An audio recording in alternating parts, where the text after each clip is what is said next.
Thank you, Mr. Speaker. Mr. Speaker, I rise today to raise further awareness of an issue of great importance to this legislative body and to many of our constituents. The problem of drug shortages, specifically cancer drug shortages. As a physician, I know this has been a problem for decades, and there isn't one solution to the problem. But let me tell you some personal stories I've heard recently. I heard this month from a family in my district with a 5-year-old son battling pre-B-cell acute lymphoblastic leukemia. For 2.5 years now, the family has been facing heartbreaking challenges, which have been made significantly worse by shortages of generic medications. First, their son was supposed to receive cytarabine, also known as Ara-C. This is a generic chemotherapy medication the family should have been able to inject into the little boy's thigh at home during a particularly fragile stage of their son's treatment. Instead, the family was informed that shortages would prevent them from obtaining that form of medication, and they would need to deliver all chemotherapy through a central port intravenous line.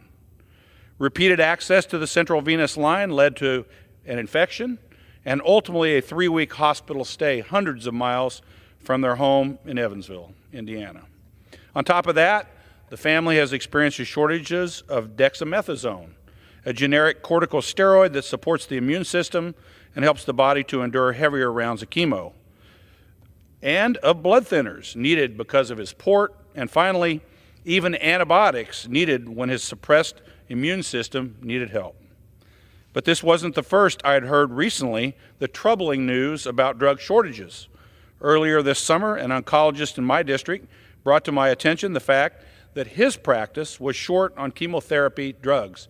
And subsequently, we found out this was a nationwide issue.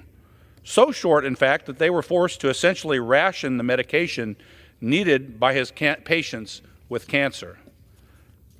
I was really shocked by that in our country, we would have to potentially ration chemotherapeutic agents due to a shortage. We subsequently found out it was due to a manufacturing issue overseas. A physician myself, I cannot imagine being put in a position where I might have to choose which of my patients on this day might receive life-saving treatments. As the Energy and Commerce Committee, of which I'm a member, and other committees are considering legislation on drug shortages, let's think critically about how to enact meaningful reforms that will address the roots of these problems and allow for long-term change to mitigate chronic drug shortages. I urge my colleagues to remember real people are affected by these shortages every day. Our constituents, all Americans, are affected by this problem. So again, let's pass meaningful legislation to help resolve these chronic drug shortages. Mr. Speaker, thank you, and I yield back the balance of my time.